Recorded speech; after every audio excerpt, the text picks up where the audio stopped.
The floor was cold. I remember that more than the pain. It was the silence after her voice. She's royalty. You're just useful. Then the snap. Then my dad's voice, like static. You should have learned your place. I didn't scream. Not even when the second rib cracked. I didn't cry. Not when I had to crawl past the dining table, where her daughter sat, sipping juice, like I was nothing but background noise. I opened the door with my elbow. The night air punched my lungs. I was dizzy, half-broken, humiliated, and still I whispered, I'm not theirs anymore. My name is Rowan Lee, and if you think you know how this ends, stay tuned, because what happens when a girl raised in servitude remembers she was born with teeth? What happens when you leave a girl for broken, but forget she still remembers everything? I disappeared for a while. No calls, no texts, not even to the few who loved me. Because when the people you call family treat you like furniture, you start redesigning your home from scratch. But while I healed in silence, they celebrated. My stepmom threw a party for her daughter's college acceptance. Dad gave her my grandmother's necklace, the one meant for me. Photos went up online, captions like, proud of our angel. Our girl is going places. Family wins again. They thought they'd buried me in silence. But some people don't die in the dark. They sharpen. And when I returned, I didn't knock. I didn't ask. I walked in with something that made her daughter stop breathing and made my stepmother whisper, is this a joke? No, it wasn't. It was the beginning of the very long end. They thought I'd come back limping, but I stood tall, not because the ribs had healed, but because the fire in me had. I walked into their living room during one of their picture-perfect brunches, the kind where croissants are hand-stacked, and nothing smells like regret. My stepsister choked on her mimosa. Dad stood up, half pale. Stepmom froze mid-slice of avocado toast. I didn't flinch. Rowan, Dad said, you should have called first. I looked at him like he was a stranger asking for directions. Did you call an ambulance that night? Silence. My stepsister reached for her phone. I beat her to it. On the TV behind them, a still image appeared. A signed document. The deed to the property. My voice was steady. This house doesn't belong to you anymore. Stepmom laughed. Too loud. Too fake. You're bluffing. But I wasn't. Because while they were throwing parties and calling me ungrateful on Facebook, I'd been working. Not just healing. Building. You see, my mom, my real mom, left me something before she passed. A trust. Tied to conditions. Which I'd finally met. And with it I bought every unpaid loan attached to this house. One by one. Bank by bank. It took months. Patience. Pain. But standing there, watching their confidence melt, it was worth every sleepless night. Dad stepped forward. You wouldn't actually kick us out. We're family. I tilted my head. You're right. I wouldn't. Relief flickered. But the new management might. Just then, a black car pulled up. Out came a woman in a blazer. Clipboard in hand. Eviction notice. Effective immediately. My stepsister screamed, you can't do this. I turned toward the door, just like I did the night I left. But this time, without crawling. I'm not doing anything, I said. And for once, they were the ones watching me leave. Except now, they weren't watching a servant. They were watching a storm they created. Come home with a crown. They tried to follow me. Out the door. Down the driveway. Words flying like daggers. Rowan, be reasonable. She's bluffing, Harold. Call someone. We raised you. But I kept walking. Because when someone breaks your ribs, they don't get to ask for your kindness. I got into my car, closed the door slowly, and watched them through the windshield. 3 silhouettes shrinking behind glass. I didn't cry. Not like last time. This time, I breathed. And it didn't hurt. You know what hurts more than broken bones? Being told you're not worth the apology. That night, I stayed in a hotel. Nothing fancy. Just quiet.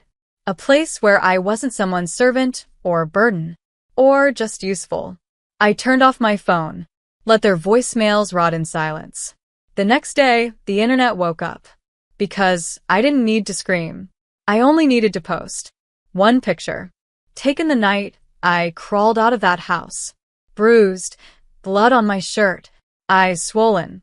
Caption: this is what happens when your family believes pain is tradition. Hashtags did the rest. The story exploded.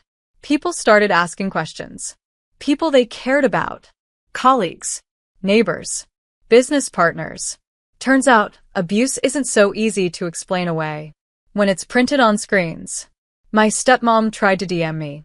I know we made mistakes, but this isn't the way. I replied with a screenshot. The ER report. Her signature. Refusing treatment for me. Let the public chew on that. And oh, they did. Suddenly, she wasn't a proud mom. She was the woman who broke her stepdaughter. Dad stayed silent, which was funny. He always had so much to say when it came to reminding me who I belonged to. Now he was just small. And somewhere in their new reality, the rental apartment they'd scrambled to find, a knock came at the door. It wasn't me. I didn't need to knock. But what was left behind? That would speak for me. The knock came at 7:12 a.m. They hadn't even unpacked the last box.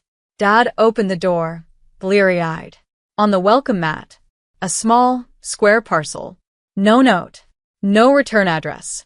Just my stepmom's name, written in the handwriting she couldn't forget. She stared at it, hands trembling. Inside the box was a velvet pouch. And inside that, the necklace. My grandmother's necklace. The one meant for me. The one they'd given to her daughter. Like I was invisible.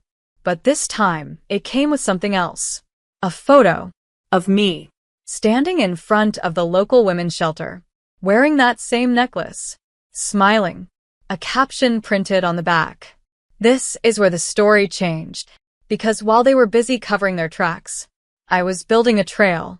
Every doctor's note, every photo, every journal entry from my childhood. I handed it over to someone who cared. A woman named Celeste. She ran the shelter. She'd lived my story. But unlike me, she never forgot her power. She gave me a stage, a room, a mic, and an audience that actually listened. You don't know the people who broke you a damn thing, she said. And for the first time in years, I believed it. My story went viral. News outlets called, podcasts, panels, books. But I never said their names. Not once. I didn't need revenge. I needed release. But fate doesn't forget. Dad lost his job within weeks. My stepmom's real estate license was under review. Turns out, abusers make terrible public figures when the truth walks in the door. And I started receiving letters from girls, women, survivors. They weren't asking for help. They were saying thank you. That's when I realized, sometimes the best revenge is turning your wounds into their warning. A reporter emailed me, said she wanted to do a story, not about them, about me. How does a girl crawl out of hell and still choose to build instead of burn? I almost deleted it, but then I saw her name, Lauren Dent. She was the one who'd covered my mom's wrongful termination case, back when I was 12. The only journalist who stayed after the headlines faded. So I said yes. We met at a cafe near the courthouse. She didn't bring a camera crew, just a notebook and gentleness. And for 2 hours I told her everything. Not the pain, the path. How I learned to speak legal language out of survival. How I bought their debt with my inheritance. How I found power in silence, but healing in the mic. She didn't interrupt. She didn't ask, why didn't you leave sooner? She just listened. When the article dropped, it wasn't a tabloid storm. It was an anthem. She didn't want revenge. She wanted her voice back. They called it one of the most read survivor profiles of the year. And suddenly, women were quoting me on stages, reading my words at marches, tagging my name under stories of resilience. I wasn't a secret anymore. I was a symbol. And you know what symbols do? They haunt the ones who buried them. One night, I got a call. Unknown number. I answered by instinct. It was my dad. "Rowan," he said, voice shaking. "People won't even look me in the eye. What do you want from me?" I let the silence stretch so long, he thought the call dropped. Then I said softly, "I wanted you to be my father." He whispered, "I'm sorry." But I didn't say, "It's okay." Because it wasn't. Because my bones healed. But the little girl who watched her parents call her bruises discipline still existed. So I said something else. "You don't get to speak to me anymore." Click. And the line went dead, just like every excuse he ever made. The next day, I got a package. No return label. No sender's name. Just a battered manila envelope, taped too tightly. Inside, court papers. Filed by them. A cease and desist. They were trying to silence me, again. Claiming defamation, emotional harm, and loss of reputation. I laughed. A dry, bitter kind of laugh that didn't reach my eyes. Because when someone breaks your ribs and reputation in the same house, you don't panic at paperwork. You sharpen your pen. I called my attorney, the same one who once represented battered women pro bono. He didn't even blink. "They just poked the bear," he said. "Let's remind them whose cage they used to rattle." The case never made it past the first hearing. The judge read the file, looked at the photos, the ER statements, the voicemail transcripts. Then she looked at them, sitting in their polished shoes and rehearsed sorrow. She asked one question. "Do you understand the difference between being exposed and being held accountable?" They stammered. And she dismissed the case. With prejudice. Outside the courtroom, reporters waited. They asked if I had a statement. I held up a single photo. That same one. Me in front of the shelter, smiling. And I said, "This is my response. No names. No insults. Just proof. Proof that I didn't need to scream. To be heard." Back at the shelter, I taught a writing workshop for girls like me. I watched them reclaim their own broken timelines. One paragraph at a time. My ribs had healed. But now I was building something bigger. A voice too loud to erase. And somewhere across town, they were watching it unfold. Knowing the daughter they once called just useful was now the author of their ending. I stood on the TEDx stage. Not in a power suit. Not in heels. Just jeans, a linen blouse, and a pair of shoes that didn't hurt when I walked. There were 500 people in the audience. But I stared straight into the lens. Because I wasn't talking to them. I was talking to the girl I used to be. The one who flinched when doors slammed. The one who learned to smile while bleeding. The one who thought silence was survival. "My name is Rowan," I said. "And if no one's ever told you this, being treated like nothing doesn't mean you are." People cried. People stood. But I didn't pause for applause. Because I knew somewhere, someone who hurt me was watching. And I wanted them to see what it looks like when the girl you broke grows into the storm. After the talk, I got an email from a lawyer. Not mine. The lawyer representing their bankruptcy filing. Turns out, when your reputation crumbles, so do your businesses, your real estate, your social invites. Everything they built by stepping on my back collapsed. They listed my TED Talk in the court file, said it directly affected their income. I smiled, not because I wanted them ruined, but because I finally understood something. I didn't destroy them. They did. With every lie, every blow, every twisted bedtime story that made me think I was the villain. I was never the villain.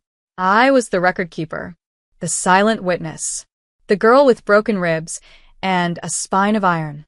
Now I was the reason they flinched when someone said my name in public. And I hadn't even raised my voice. The day the final notice came, I didn't open it. I just watched from the window as movers dragged out the last piece of their empire. The house? Gone. The stepdaughter's royalty. A memory. My father's pride? Folded under foreclosure papers. I didn't cheer. Didn't post. Instead, I packed a single box. Inside it, a photo of me, age 12, holding a library book with bruises peeking out from my sleeves. A copy of the restraining order. and a letter. This is what happens when you mistake obedience for weakness. This is what happens when a girl learns that her silence was never protection, only postponement. I mailed it to their new address, a P.O. box, because there's no forwarding address for shame. Later that week, I went back to the shelter, where I now served on the board. A new girl had arrived. Quiet. Eyes dark like old storms. Hands that flinched without reason. She asked me, "Does it ever stop hurting?" I didn't lie. I said, "No, but it becomes fuel." We painted a wall together, her brush shaky, mine steady. By the end, our names were signed next to a quote I once whispered into a dark corner of my room. Pain isn't the ending. It's the proof you're still here. And somewhere, in a tiny apartment paid for with borrowed guilt, my stepmother opened that box and met the ghost she'd created. But I was too busy building a future to care if they finally understood the past.